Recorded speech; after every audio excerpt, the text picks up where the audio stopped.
Arnolphe, voulez-vous qu'en ami je vous ouvre mon cœur? Votre dessein, pour vous, me fait trembler de peur. Et de quelque façon que vous tourniez l'affaire, prendre femme est, pour vous, un coup bien téméraire. Il est vrai, Chrysalde, peut-être que chez vous, vous trouvez des sujets de craindre pour chez nous, car votre front, je crois, veut que du mariage les cornes soient partout l'infaillible apanage.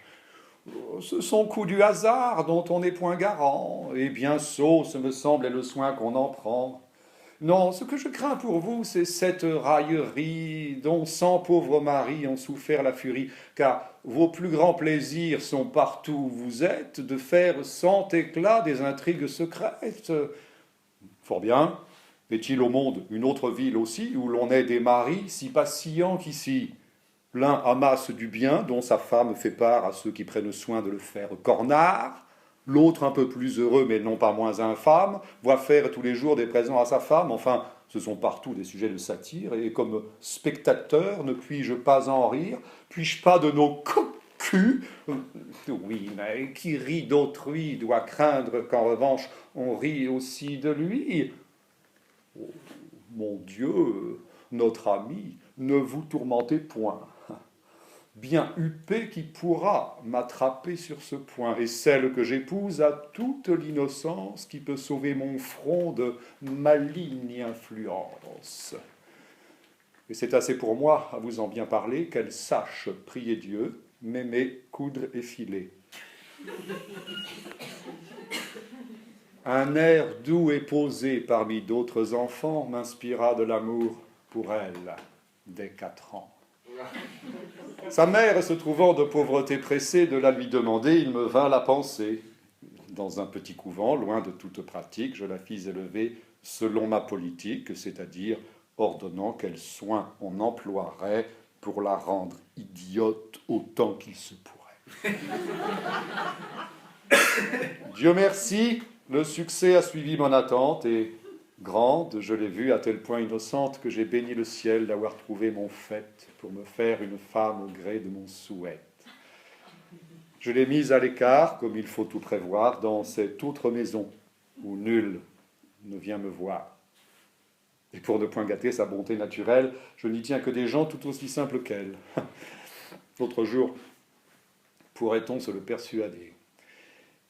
Elle était fort en peine et vint me demander, avec une innocence à nulle autre pareille, si les enfants qu'on fait se faisaient par l'oreille.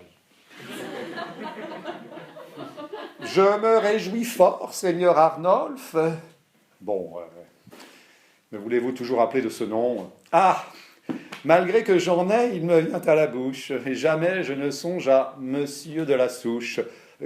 Qui diable vous a fait aussi vous aviser à 42 ans de vous débaptiser et d'un vieux trou pourri de votre métairie vous faire dans le monde un nom de seigneurie? Outre que ma maison par ce nom se connaît, la Souche, plus qu'Arnolphe, à mes oreilles plaît. De la plupart des gens, c'est la démangeaison. Sans vous embarrasser dans la comparaison, je sais un paysan qu'on appelait Gros-Pierre, qui n'ayant pour tout bien qu'un seul quartier de terre, y fit faire alentour tout un fossé bourbeux, et de Monsieur de Lille en prit le nom pompeux.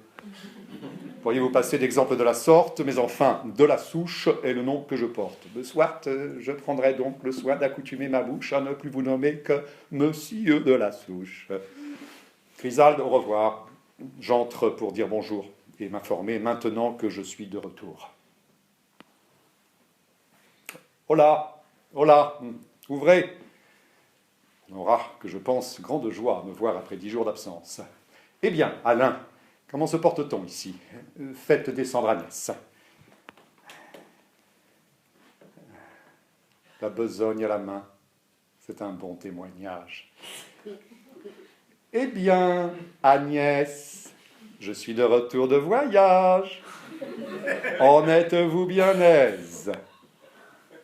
Oui, monsieur, Dieu merci. Et moi, de vous revoir, je suis bien aise aussi. Vous êtes-vous toujours, comme on voit, bien porté? Or les puces qui m'ont la nuit inquiété. Ah, vous aurez dans peu quelqu'un pour les chasser. Que faites-vous donc là? je me fais des cornettes, vos chemises de nuit et vos coiffes sont faites. Ah, voilà qui va bien. Allez, montez là-haut. Ne vous ennuyez point, je reviendrai tantôt. Et je vous parlerai d'affaires importantes.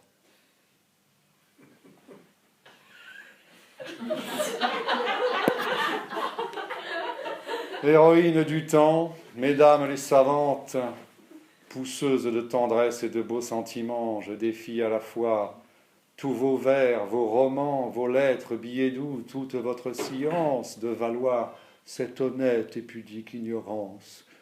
Ce n'est point par le bien qu'il faut être ébloui, et pourvu que l'honneur soit... Que vois-je? Est-ce... Oui, non, je me trompe. Nenni, si fait. Non, c'est lui-même. Horace! Arnolphe! Oh, joie extrême. Et depuis quand ici? Depuis 9 jours. Oh, comme les enfants croient, c'est en peu d'années, j'admire de vous voir au point où vous voilà, après vous avoir vu pas plus grand que cela. Mais enfin, de grâce, Oronte, votre père, mon bon et cher ami, que j'estime et révère, que fait-il? Que dit-il? Est-il toujours gaillard? Ah, tout ce qui le touche, il sait que je prends part. Nous nous sommes vus depuis 4 ans ensemble. Ni qui plus est, écrit l'un à l'autre, me semble. Il est, Seigneur Arnolphe, encore plus gai que nous, et j'avais de sa part une lettre pour vous. Mais depuis, par une autre, il m'apprend sa venue, et la raison encore ne m'en est pas connue. Savez-vous qui peut être un de vos citoyens qui retourne en ces lieux avec beaucoup de biens qu'il s'est en 14 ans acquis dans l'Amérique? Non. Vous a-t-on point dit comme on le nomme? Henrique? Non. Mon père m'en parle, et qu'il est revenu comme s'il devait m'être entièrement connu. Et m'écrit qu'en chemin, ensemble, ils vont se mettre pour un fait important que ne dit point sa lettre. J'aurai certainement grande joie à le voir, et pour le régaler, je ferai mon pouvoir. Sans qu'il prie le souci de m'en écrire rien, vous pouvez librement disposer de mon bien. Ah, je suis homme à saisir les gens par leurs paroles, et j'ai présentement besoin de 100 pistoles. Ma foi, c'est m'obliger que d'en user ainsi, et je me réjouis de les avoir ici. Tenez, prenez aussi la bourse, et prenez garde aux filles. Eh bien, comment encore trouvez-vous cette ville? Nombreux en citoyens, superbe en bâtiments, et j'en crois merveilleux les divertissements. Chacun a ses plaisirs qu'il se fait à sa guise, mais pour ceux que du nom de galants on baptise, ils ont en ce pays de quoi se contenter. Car les femmes y sont faites à coqueter. On trouve d'humeur douce, et la brune et la blonde, et les maris aussi les plus bénins du monde. Peut-être en avez-vous déjà fait quelqu'une? Vous est-il point encore arrivé de fortune? Les gens faits comme vous font plus que les écus, et vous êtes taille à faire des cocus. À ne rien vous cacher de la vérité pure, j'ai d'amour en ces lieux eu certaine aventure, et l'amitié m'oblige à vous en faire part. Bon, voici de nouveau quelques contes gaillards, quelques cocus de plus à mettre sur mes tablettes. Non, non, de grâce, qu'au moins ces choses soient secrètes. Vous n'ignorez pas qu'en ces occasions, secrets éventeront nos prétentions. Je vous avoue donc avec pleine franchise qu'ici, d'une beauté, mon âme s'était prise. Mes petits soins d'abord ont eu tant de succès que je me suis chez elle ouvert un doux accès, et sans trop me vanter ni lui faire une injure, mes affaires y sont en fort bonne posture. Et c'est un jeune objet qui loge en ce logis dont vous voyez d'ici que les murs sont rougis. Simple à la vérité, par l'erreur sans seconde d'un homme qui la cache au commerce du monde, mais qui, dans l'ignorance où l'on veut la servir, fait briller des attraits capables de ravir. Un air tout engageant, je ne sais quoi de tendre, dont il n'est point de cœur qui se puisse défendre. Mais peut-être est-il possible que vous ayez vu ce jeune astre d'amour, de tant d'attraits pourvu, cette Agnès qu'on l'appelle. Je crève. Pour l'homme, c'est, je crois, de la Zousse ou Souche qu'on le nomme. Je ne me suis pas fort arrêté sur le nom. Riche à ce qu'on dit, mais des plus sensés, non. Et l'on m'en a parlé comme d'un ridicule. Le connaissez-vous point? La fâcheuse pilule. Et vous ne dites mot? Oui, je le connais. C'est un fou, n'est-ce pas? Quand il vous... Quoi? C'est-à-dire, oui, jaloux, à faire rire. Sot? Je vois qu'il en est ce qu'on a pu me dire. Enfin, l'aimable Agnès a su m'assujettir. C'est un joli bijou, pour ne vous point mentir. Ce serait péché qu'une beauté si rare fût laissée au pouvoir de cet homme bizarre. Pour moi, tous mes efforts, tous mes vœux les plus doux vont à m'en rendre maître, en dépit du jaloux. Et l'argent que de vous j'emprunte avec franchise n'est que pour mettre à bout cette juste entreprise.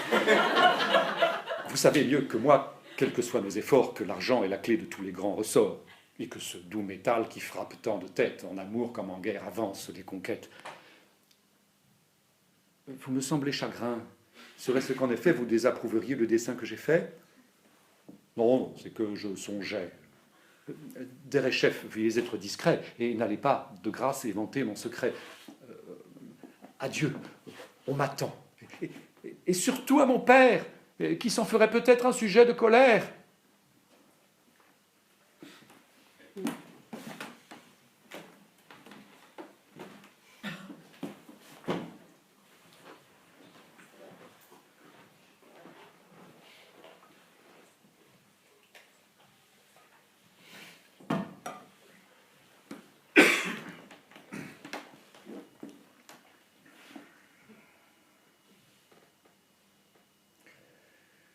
Oh, que j'ai souffert durant cet entretien.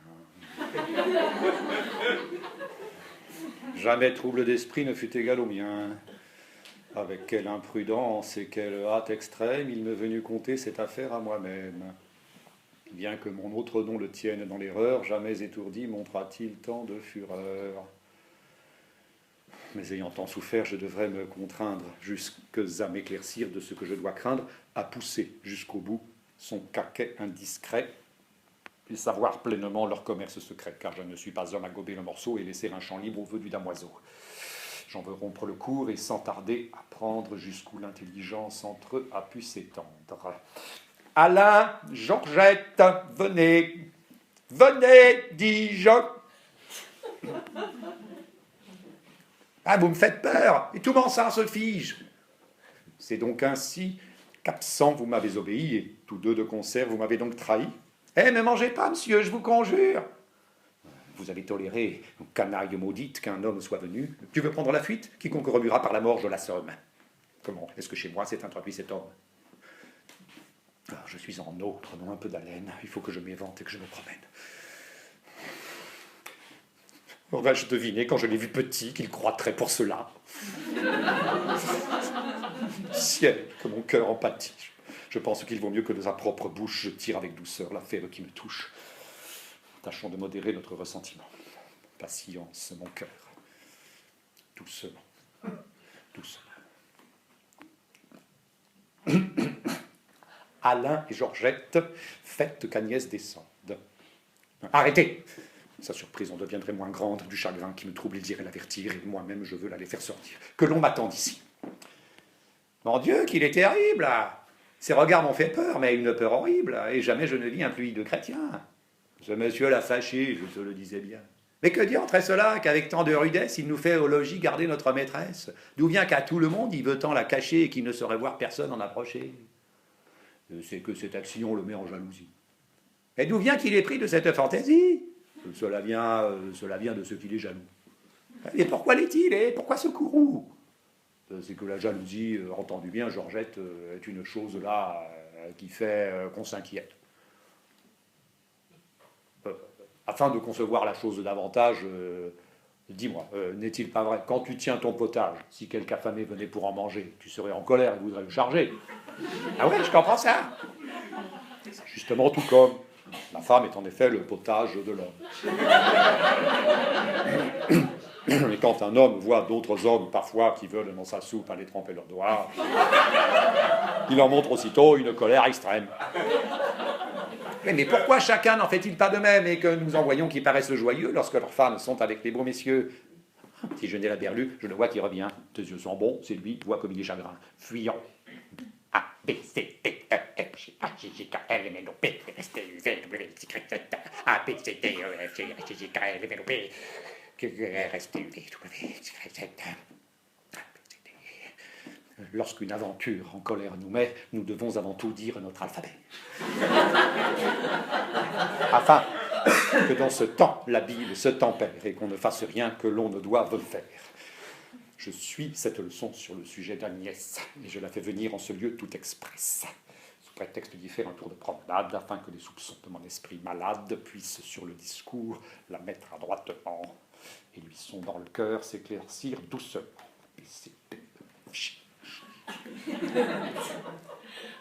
Venez, Agnès. Entrez. La promenade est belle. Fort belle. Le beau jour. Fort beau. Quelle nouvelle. Le petit chat est mort. C'est dommage, mais quoi, nous sommes tous mortels, chacun est pour soi. Lorsque j'étais au champ, n'a-t-il point fait de pluie? Non.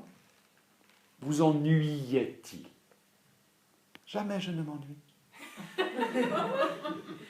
Qu'avez-vous fait encore ces 9 ou 10 jours-ci? 6 chemises, je pense, et 6 coiffes aussi.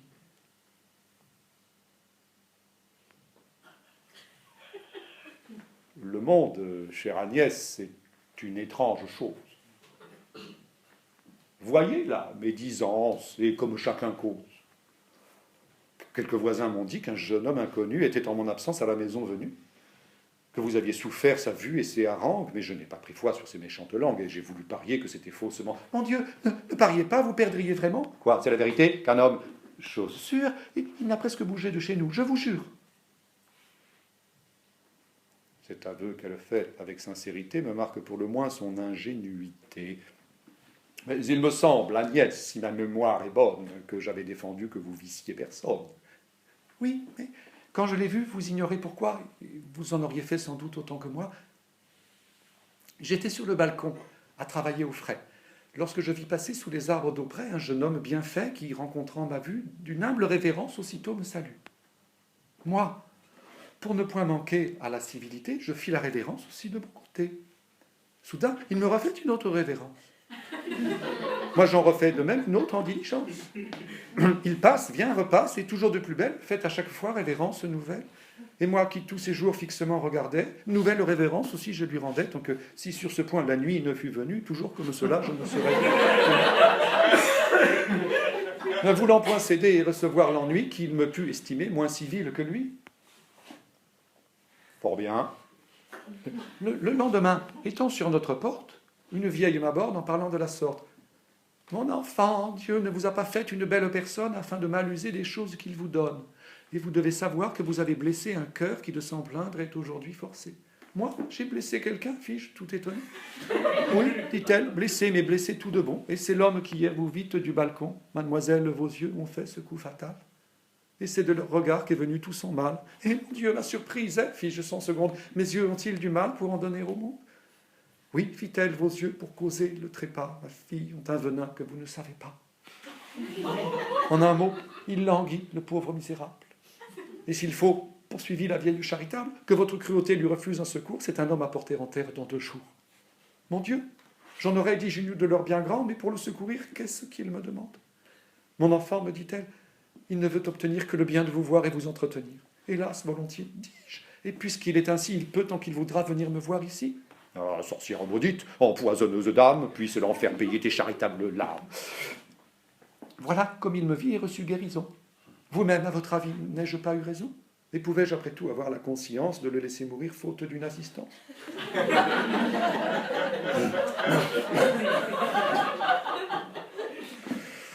Tout cela n'est parti que d'une âme innocente, et j'en dois accuser mon absence imprudente. Je crains que le pendard, dans ses vœux téméraires, un peu plus loin que je, n'ait poussé les affaires. Soit, mais de cette vue, apprenez-moi les suites, et comment le jeune homme a passé ses visites. Hélas, si vous saviez comme il était ravi, comme il perdit son mal sitôt que je le vis, le présent qu'il m'a fait d'une belle cassette, et l'argent qu'ont ont eu notre Alain et Georgette. Il jurait qu'il m'aimait d'une amour sans seconde et me disait des mots les plus gentils du monde. La douceur me chatouille et là-dedans remue certains je ne sais quoi dont je suis tout ému. Au fâcheux examen d'un mystère fatal où l'examinateur souffre seul tout le mal.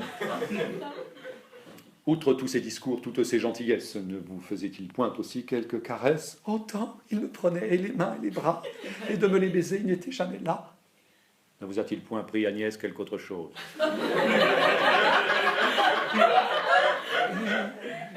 Il m'a... Quoi? Pris? Hein?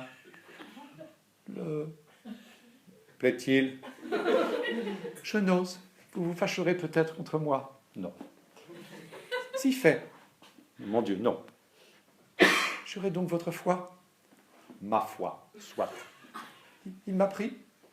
Vous serez en colère. Non. Si? Non, non. Diantre, que de mystère. Qu'est-ce qu'il vous a pris? Je souffre en damné. Il m'a pris le ruban que vous m'aviez donné. À vous dire le vrai, je n'ai pu m'en défendre. Passe pour le ruban. Mais je voulais apprendre, s'il ne vous avait rien fait, que vous baisez les bras. Comment? Est-ce qu'on fait d'autre chose? Non, pas. Mais pour guérir du mal qu'il dit, qui le possède, n'a-t-il point exigé de vous d'autres remèdes?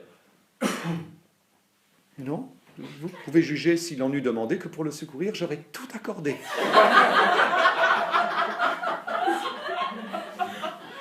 Grâce aux bontés du ciel, j'en suis quitte à bon compte. Si j'y retombe plus, je veux bien qu'on m'affronte. Chut. De votre innocence, Agnès, c'est un effet. Je ne vous en dis mot. Ce qui s'est fait est fait. Je sais qu'en vous flattant, le galant ne désire que de vous abuser, et puis après, d'en rire. Mais enfin, apprenez qu'accepter des cassettes et de ces beaux blondins écouter les sornettes, que se laisser par eux à force de langueur, baiser ainsi les mains et chatouiller le cœur, est un péché mortel, des plus gros qu'il se fasse. Un péché, dites-vous, et la raison de grâce?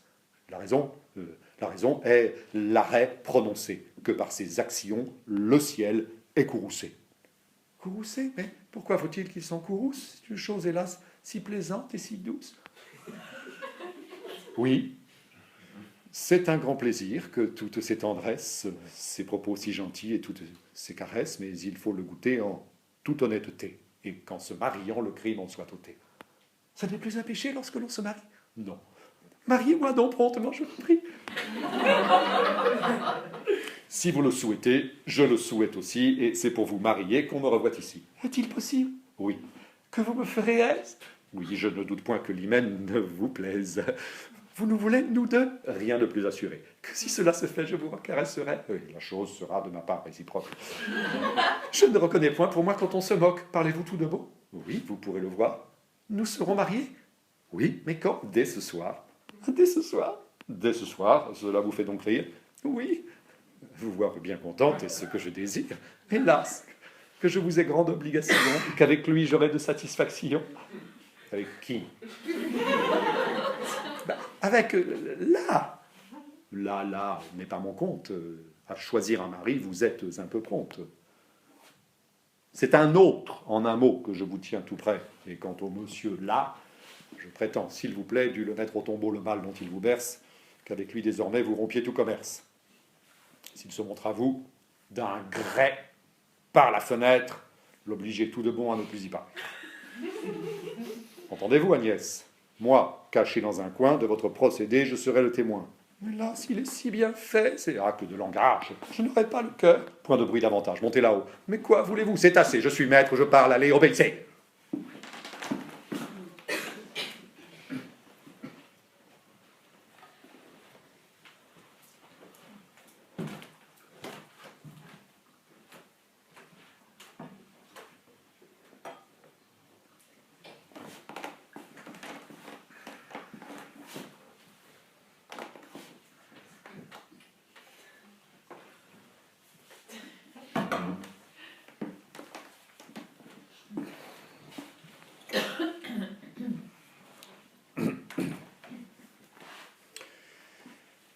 Oui, tout a été bien.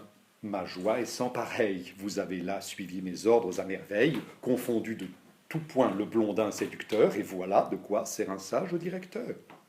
Votre innocence, Agnès, avait été surprise. Voyez, sans y penser, où vous vous étiez mise, vous enfiliez tout droit, sans mon instruction, le grand chemin d'enfer et de perdition. L'air dont je vous ai vu lui jeter cette pierre, qui de tous ses desseins a mis l'espoir par terre, me confirme encore mieux à ne point différer les noces où je dis qu'il faut vous préparer. Mais avant toute chose, il est bon de vous faire quelques petits discours qui vous soient salutaires. Agnès, pour m'écouter, laissez là votre ouvrage. Levez un peu la tête, tournez le visage. Là, regardez-moi là, durant cet entretien. Et jusqu'au moindre mot, imprimez-le vous bien. Je vous épouse, Agnès. Et 100 fois la journée, vous devez bénir l'heure de votre destinée. Contemplez la bassesse où vous avez été, et dans le même temps, admirez ma bonté qui, de ce vil état de pauvre villageoise, vous fait monter au rang d'honorable bourgeoise, et jouir de la couche et des embrassements d'un homme qui fuyait tous ses engagements, et dont à 20 parties, fort capable de plaire, le cœur a refusé l'honneur qu'il vous veut faire. Vous devez toujours, dis-je, avoir devant les yeux le peu que vous étiez sans ce nœud glorieux, afin que cet objet d'autant mieux vous instruise à mériter l'état où je vous aurai mise, à toujours vous connaître et faire qu'à jamais je puisse me louer de l'acte que je fais. Le mariage, Agnès, n'est pas un badinage. À d'austères devoirs, le rang de femme engage, et vous n'y montez pas à ce que je prétends pour être libertine et prendre du bon temps. Votre sexe n'est là que pour la dépendance. Du côté de la barbe, elle a toute puissance. Bien qu'on soit deux moitiés de la société, ces deux moitiés pourtant n'ont point d'égalité. L'une est moitié suprême et l'autre subalterne. L'une en tout est soumise à l'autre qui gouverne. Et ce que le soldat, dans son devoir instruit, montre d'obéissance au chef qui le conduit, le valet à son maître, un enfant à son père, à son supérieur, le moindre petit frère, n'approche point encore de la docilité et de l'obéissance et de l'humilité et du profond respect où la femme doit être pour son mari, son chef, son seigneur et son maître. Lorsqu'il jette sur elle un regard sérieux, son devoir aussitôt est de baisser les yeux et de n'oser jamais le regarder en face que quand d'un doux regard, il lui fait grâce. C'est ce qu'entendent mal les femmes d'aujourd'hui. Mais ne vous gâtez pas sur l'exemple d'autrui. Gardez-vous d'imiter ces coquettes vilaines dont par toute la ville on chante les fredaines, et de vous laisser prendre aux assauts du malin, c'est-à-dire d'ouïr aucun jeune blondin. Songez qu'en vous faisant moitié de ma personne, c'est mon honneur, Agnès, que je vous abandonne. Que cet honneur est tendre, et se blesse de peu. Que sur un tel sujet, il ne faut point de jeu, qu'il est aux enfers des chaudières bouillantes, où l'on plonge à jamais les femmes malvivantes. Ce que je vous dis là ne sont pas des chansons. Et vous devez du cœur dévorer ces leçons. Si votre âme les suit et fuit d'être coquette, elle sera toujours comme un lys, blanche et nette. Mais s'il faut qu'à l'honneur elle fasse un faux bond, elle deviendra alors noire comme un charbon. Vous paraîtrez à tous un objet effroyable. Vous irez un jour, vrai partage du diable, bouillir dans les enfers à toute éternité. Faites la révérence, ainsi qu'une novice par cœur dans le couvent doit savoir son office. Entrant au mariage, il en faut faire autant. Et voici dans ma poche un écrit important qui vous enseignera l'office de la femme. J'en ignore l'auteur, mais c'est quelque bonne âme. Vous l'acheverez seul, et pas à pas. Tantôt, je vous expliquerai ces choses comme il faut. Rentrez et conservez ce livre chèrement. Si le notaire vient, qu'il attende un moment.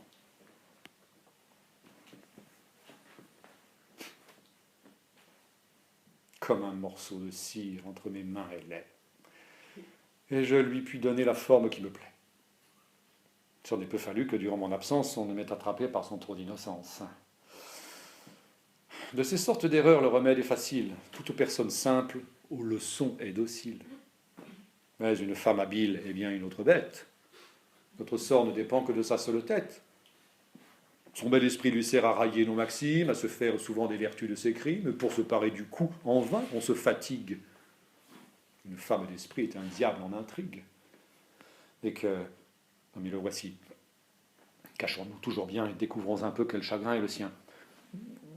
Puis-je, Seigneur Horace, apprendre où vous en êtes? Ma foi, depuis qu'à vous s'est découvert mon cœur, il est à mon amour arrivé du malheur. Oh, comment cela? La fortune cruelle a ramené des champs le patron de la belle. Oh, quel malheur! Et de plus, à mon très grand regret, il a su de nous deux le commerce secret. D'où diantre a-t-il sitôt appris cette aventure? Je ne sais, mais enfin c'est une chose sûre. Je pensais aller rendre à mon heure à peu près ma petite visite à ces jeunes attraits, lorsque, changeant pour moi de ton et de visage, et servante et valet m'ont bouché le passage, et d'un « Retirez-vous, vous nous importunez » m'ont assez rudement fermé la porte au nez. La porte au nez? Au nez! Oh, la chose est un peu forte. J'ai voulu leur parler au travers de la porte, mais tout à mes propos, ce qu'ils ont répondu, c'est « Vous n'entrerez point, monsieur l'a défendu ». Ils n'ont donc point ouvert. Non, et de la fenêtre, Agnès m'a confirmé le retour de ce maître, en me chassant de là d'un ton plein de fierté, accompagné d'un grès que sa main a jeté. Comment d'un grès? D'un grès de taille non petite, dont on a par ses mains régalé ma visite. Diantre, ce ne sont pas des prunes que cela, et je trouve fâcheux l'état où vous voilà. Il me faut essayer par quelque intelligence de vaincre du jaloux l'exacte vigilance, et j'ai compris d'abord que mon homme était là, mais qui, sans se faire revoir, conduisait tout cela. Mais ce qui m'a surpris, qui va vous surprendre, c'est un autre incident que vous allez entendre. Oui, ce dernier miracle éclate dans Agnès, car, tranchant avec moi par ces termes express, « Retirez-vous, mon âme, aux visites renonce, je sais tous vos discours et voilà ma réponse », cette pierre ou ce grès dont vous vous étonniez, avec un mot de lettre, est tombé à mes pieds. J'admire de voir cette lettre ajustée avec le sens des mots et la pierre jetée. D'une telle action, n'êtes-vous pas surpris? L'amour, c'est-il pas l'art d'aiguiser les esprits? Et peut-on me nier que ces flammes puissantes ne fassent dans un cœur des choses étonnantes? Que dites-vous du tout et de ce mot d'écrit, hein? N'admirez-vous point cette adresse d'esprit?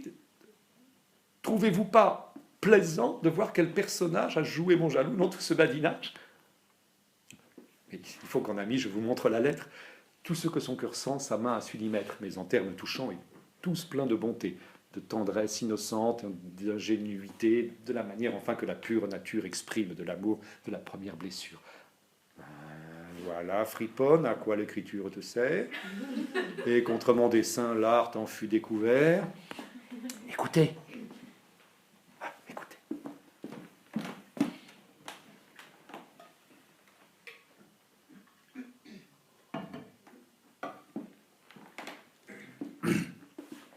Je veux vous écrire et je suis bien en peine par où je m'y prendrai. J'ai des pensées que je désirerais que vous sussiez, mais je ne sais comment faire pour vous les dire et je me défie de mes paroles. Comme je commence à connaître qu'on m'a toujours tenu dans l'ignorance, j'ai peur de mettre quelque chose qui ne soit pas bien et d'en dire plus que je ne devrais. En vérité, je ne sais ce que vous m'avez fait, mais je sens que je suis fâché à mourir de ce qu'on me fait faire contre vous. Que j'aurai toutes les peines du monde à me passer de vous et que je serai bien aise d'être à vous. Peut-être qu'il y a du mal à dire cela, mais enfin, je ne puis m'empêcher de le dire et je voudrais que cela se pût faire sans qu'il y en eût. On me dit fort que tous les jeunes hommes sont des trompeurs, qu'il ne les faut point écouter et que tout ce que vous me dites n'est que pour m'abuser. Mais je vous assure que je n'ai pu encore me figurer cela de vous. Et je suis si touché de vos paroles que je ne saurais croire qu'elles sont menteuses. Dites-moi franchement ce qui en est, car enfin, comme je suis sans malice, vous auriez le plus grand tort du monde si vous me trompiez, et je pense que j'en mourrais de déplaisir. Chienne! Qu'avez-vous? Rien, je tousse. Avez-vous jamais vu d'expression plus douce? Malgré les soins maudits d'un injuste pouvoir, un plus beau naturel peut-il se faire voir? Et n'est-ce pas sans doute un crime punissable de gâter méchamment ce fond d'âme admirable? L'amour a commencé d'en déchirer le voile, et si par la faveur de quelque bonne étoile... Adieu. Comment, si vite? Il met dans la pensée venue tout maintenant une affaire pressée. Adieu, donc, vous voyez ce que je vous confie.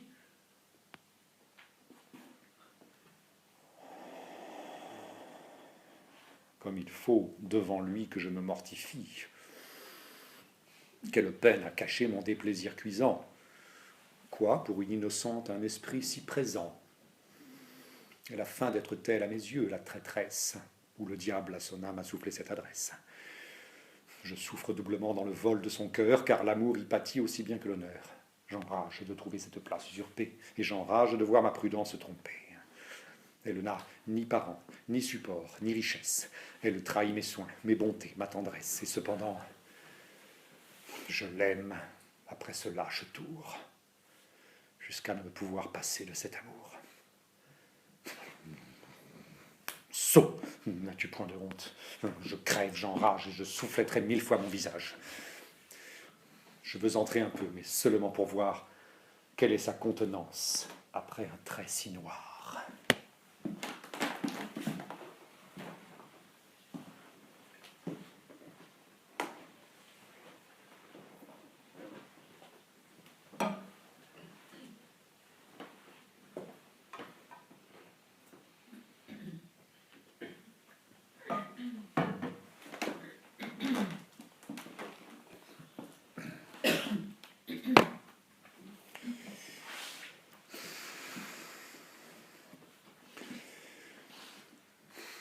J'ai peine, je l'avoue, à demeurer en place, et de 1000 soucis mon esprit s'embarrasse.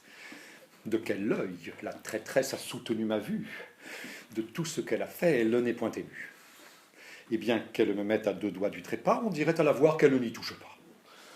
Plus en la regardant, je la voyais tranquille, plus je sentais en moi s'échauffer une bile, et ces bouillants transports dont s'enflammait mon cœur, ils semblaient redoubler mon amoureuse ardeur. J'étais aguerri, fâché, désespéré contre elle, et cependant jamais je ne la vis si belle. Mais jamais ses yeux aux miens n'ont paru si perçants. Jamais je n'eus pour eux des désirs si pressants, et je sens là-dedans qu'il faudra que je crève si de mon triste sort la disgrâce s'achève.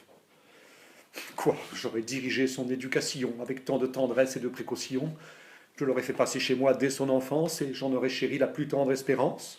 Mon cœur aura bâti sur ses attraits naissants, et cru la mitonner pour moi durant 13 ans, afin qu'un jeune fou, dont elle s'amourache, me la vienne enlever jusque sur la moustache, lorsqu'elle est avec moi mariée à demi? Non, non, parbleu, non, petit sot, mon ami, vous aurez beau tourner, ou j'y perdrai mes peines, ou je rendrai, ma foi, vos espérances vaines. Et de moi, tout à fait, vous ne vous rirez point. Le voici. Écoutons avec gentillesse. Je viens de l'échapper bien belle, je vous jure, au sortir d'avec vous sans prévoir l'aventure. Seul, dans son balcon, j'ai vu paraître Agnès, qui, des arbres prochains, prenait un peu le fraise. Après m'avoir fait signe, elle a su faire en sorte, descendant au jardin, de m'en ouvrir la porte. Mais à peine tous deux dans sa chambre étions-nous, qu'elle a, sur l'escalier, entendu son jaloux, et tout ce qu'elle a pu dans un tel accessoire, c'est de me renfermer dans une grande armoire. Il est entré d'abord, je ne le voyais pas, mais je l'oyais marcher sans rien dire à grands pas, poussant de temps en temps des soupirs pitoyables et donnant quelquefois de grands coups sur les tables. Enfin, après 100 tours, ayant de la manière sur ce qui n'en peut m'être décharger sa colère, mon jaloux inquiet et sans dire son ennui est sorti de la chambre, et moi de mon étui. Nous n'avons point voulu, de peur du personnage, risquer à nous tenir ensemble davantage. C'était trop hasardé, mais je dois, cette nuit, dans sa chambre un peu tard, m'introduire sans bruit, en toussant par 3 fois, je me ferai connaître. Et je dois, au signal, voir ouvrir la fenêtre, dont avec une échelle, et secondé d'Agnès, mon amour tâchera de me gagner l'accès. Comme à mon seul ami, je veux bien vous l'apprendre. L'allégresse du cœur s'augmente à la répandre. Et goûta-t-on 100 fois un bonheur trop parfait, on n'en est pas content si quelqu'un ne le sait. Vous prendrez part, je pense, à l'heure de mes affaires. Adieu. Je vais songer aux choses nécessaires.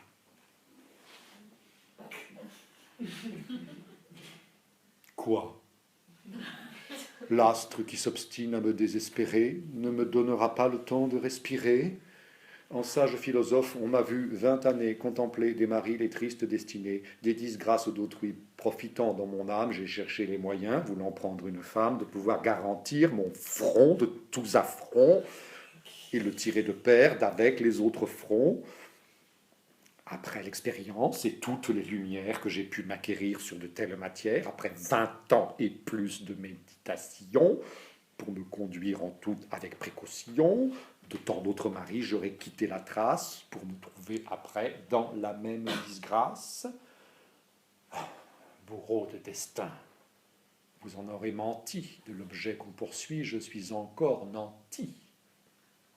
Si mon cœur m'est volé par ce blondin funeste, j'empêcherai du moins qu'on s'empare du reste. Cette nuit qu'on prend pour ce galant exploit ne se passera pas si doucement qu'on croit. Ce m'est quelque plaisir parmi tant de tristesse que l'on me donne avis du piège qu'on me dresse.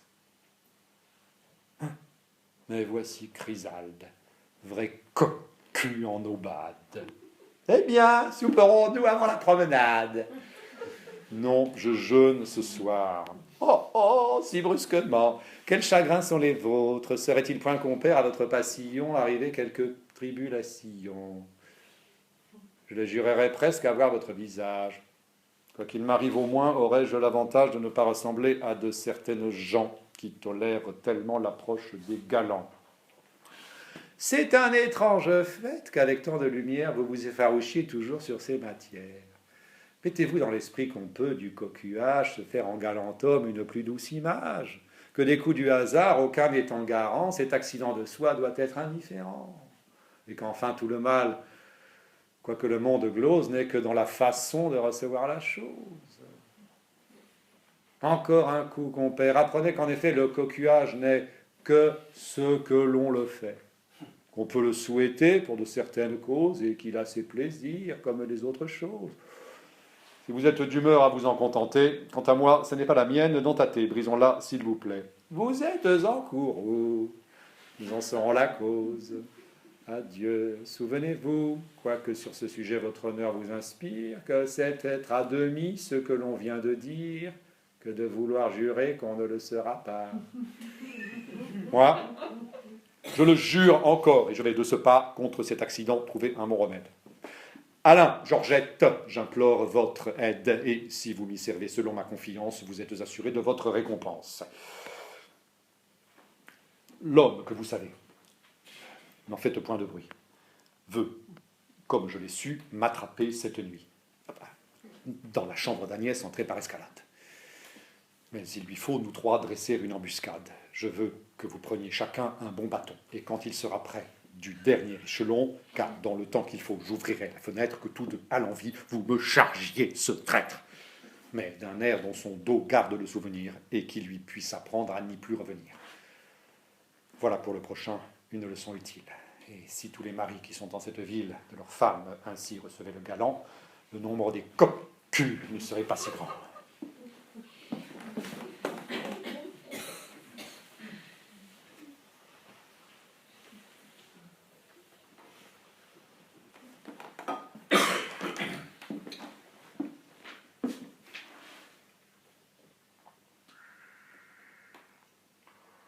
C'était sur le dos et non pas sur la tête que j'avais commandé qu'on fît choir la tempête. Ciel, dans quel accident me jette ici le sort, et que puis-je résoudre à voir cet homme mort?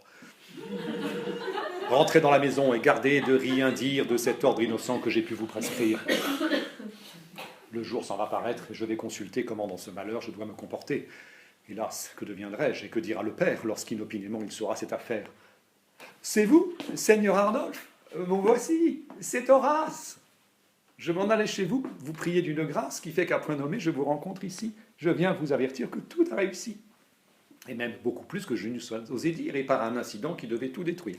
Car, étant sur le point d'atteindre la fenêtre, j'ai contre mon espoir vu quelques gens paraître, qui sur moi, brusquement, levant chacun le bras, m'ont fait manquer le pied et tomber jusqu'en bas. Et ma chute, aux dépens de quelques meurtrissures, de 20 coups de bâton, m'a sauvé l'aventure. Ces gens-là, dont était, je pense, mon jaloux, ont imputé ma chute à l'effort de leurs coups. Et comme la douleur, un assez long espace, m'a fait sans remuer demeurer sur la place, ils ont cru tout de bon qu'ils m'avaient assommé. Et chacun d'eux s'en est aussitôt alarmé. J'entendais tout leur bruit dans le profond silence. L'un, l'autre, ils s'accusaient de cette violence, et sans lumière aucune, en corrélant le sort, sont venus doucement tâter si j'étais mort. Je vous laisse à penser si dans la nuit noire, j'ai d'un vrai trépassé su tenir la figure. Ils se sont retirés avec beaucoup d'effroi. Et comme je songeais à me retirer, moi, de cette feinte mort, la jeune Agnès, émue, avec empressement est de vers moi venue. Car les discours qu'entre eux ces gens avaient tenus, jusque à son oreille, étaient d'abord venus. Et pendant tout ce trouble, étant moins observée du logis aisément, elle s'était sauvée. Mais me trouvant sans mal, elle a fait éclater un transport difficile à bien représenter. Que vous dirais-je? Enfin, cette aimable personne a suivi les conseils que son amour lui donne, n'a plus voulu songer à retourner chez soi, et de tout son destin s'est commise à ma foi. Oh, d'un trop pur amour, mon âme est embrasée. J'aimerais mieux mourir que l'avoir abusée. Je lui vois des appas dignes d'un autre sort, et rien ne m'en saurait séparer que la mort. Je prévois là-dessus l'emportement d'un père, mais nous prendrons le temps d'apaiser sa colère. À des charmes si doux, je me laisse emporter, et dans la vie, enfin, il faut se contenter.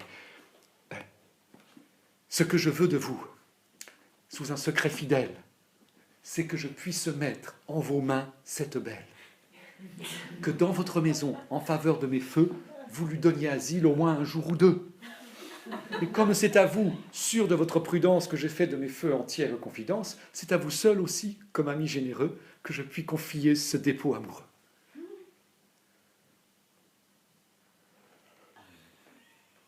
Je suis, n'en doutez point, tout à votre service.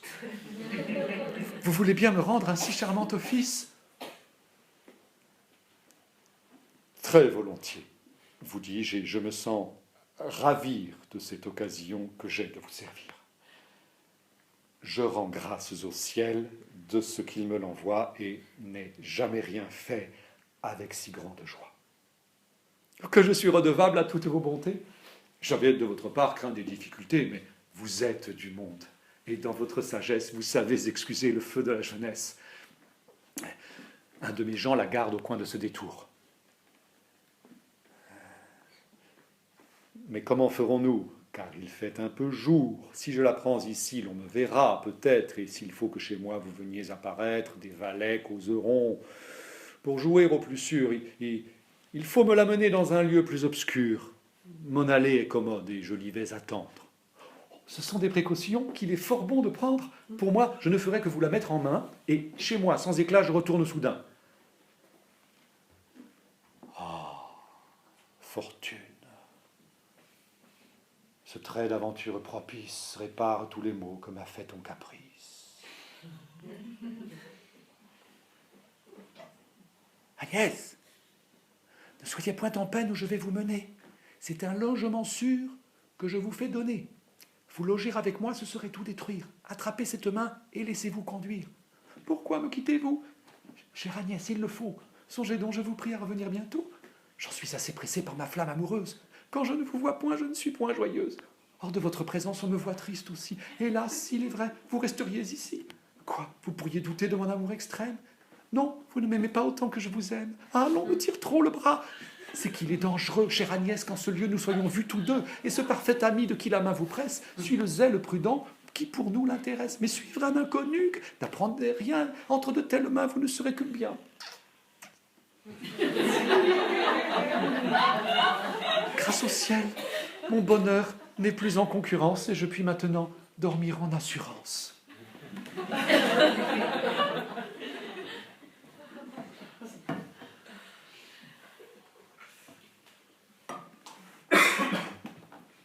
Venez, ce n'est pas là que je vous logerai. Votre gîte ailleurs est par moi préparé. Je prétends en lieu sûr mettre votre personne.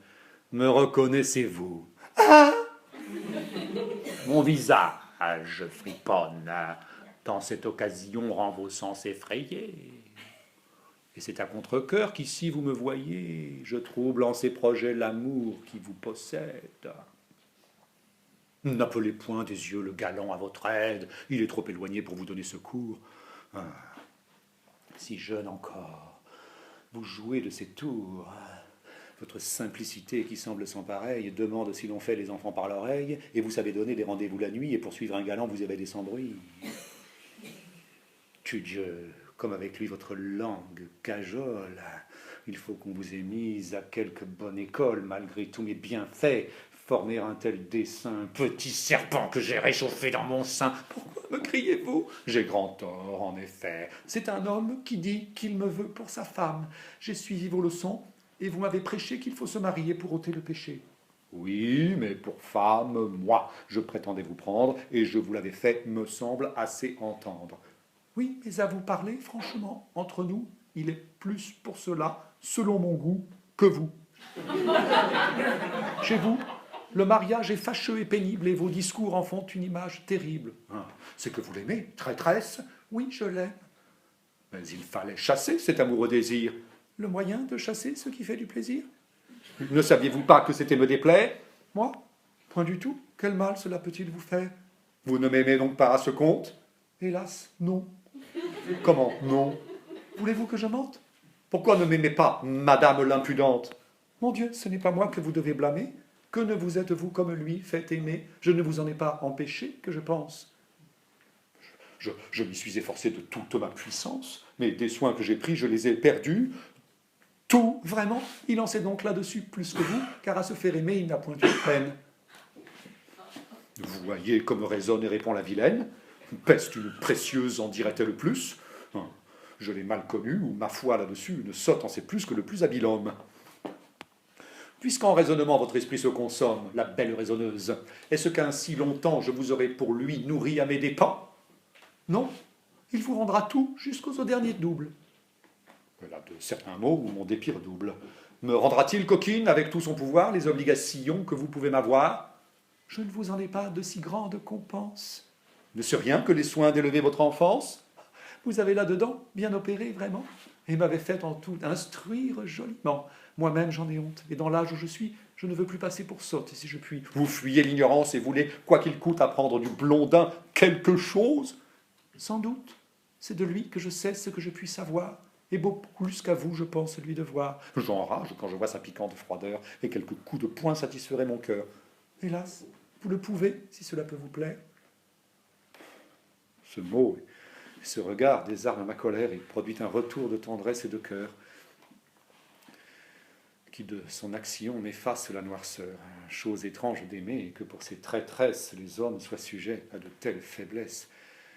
Tout le monde connaît leur imperfection, ce n'est qu'extravagance, indiscrétion. Leur esprit est méchant et leur âme est fragile. Il n'est rien de plus faible et de plus imbécile, rien de plus infidèle. Et malgré tout cela, dans le monde, on fait tout pour ces animaux-là. Eh bien, faisons la paix. Va, petite traîtresse, je te pardonne tout et te rends ma tendresse. Considère par là l'amour que j'ai pour toi, et me voyant si bon, en revanche, aime-moi. Du meilleur de mon cœur, je voudrais vous complaire. Que me coûterait-il si je pouvais le faire? Mon pauvre petit bec, tu le peux si tu veux. Écoute seulement ce soupir amoureux, vois ce regard mourant, contemple ma personne et quitte ce morveux et l'amour qu'il te donne. C'est quelque sort qu'il faut qu'il ait jeté sur toi, et tu seras 100 fois plus heureuse avec moi. Sans cesse, nuit et jour, je te caresserai, je te bouchonnerai, baiserai, mangerai. Tout comme tu voudras, tu pourras te conduire. Je ne m'explique point, et cela c'est tout dire.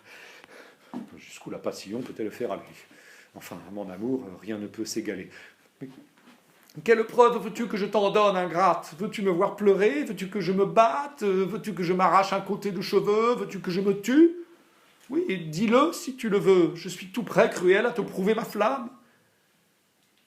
Tenez, tous vos discours ne me touchent point l'âme. Horace, avec 2 mots, ferait plus que vous. C'est trop me braver, trop pousser mon courroux. Je suivrai mon dessein, bête trop indocile, et vous déguerpirez à l'instant de la ville. Vous rebutez mes vœux et me mettez à bout. Un cul de couvent me vengera de tout. Alain, dans ma chambre, allez me la nicher. Ce ne sera pas là qu'il viendra la chercher, et puis c'est seulement pour une demi-heure. Je vais pour lui donner une sûre demeure, trouver une voiture. Enfermez-la des mieux, et surtout, gardez-vous de la quitter des yeux.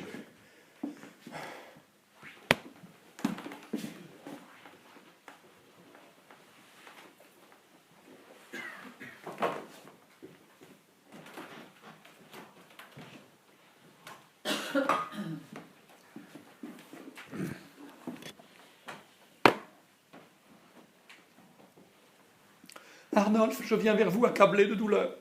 Le ciel, Seigneur Arnolphe, a conclu mon malheur et par un trait fatal d'une injustice extrême, on me veut arracher de la beauté que j'aime. Pour arriver ici, mon père a pris le frais. J'ai trouvé qu'il mettait pied à terre ici près, et la cause, en un mot, d'une telle venue, qui, comme je disais, ne m'était pas connue, c'est qu'il m'a marié, sans m'en écrire rien, et qu'il vient en ces lieux célébrer ce lien. Cet Henrique, dont hier je m'informais à vous, cause tout le malheur dont je ressens les coups. Il vient avec mon père achever ma ruine, et c'est sa fille unique à qui l'on me destine.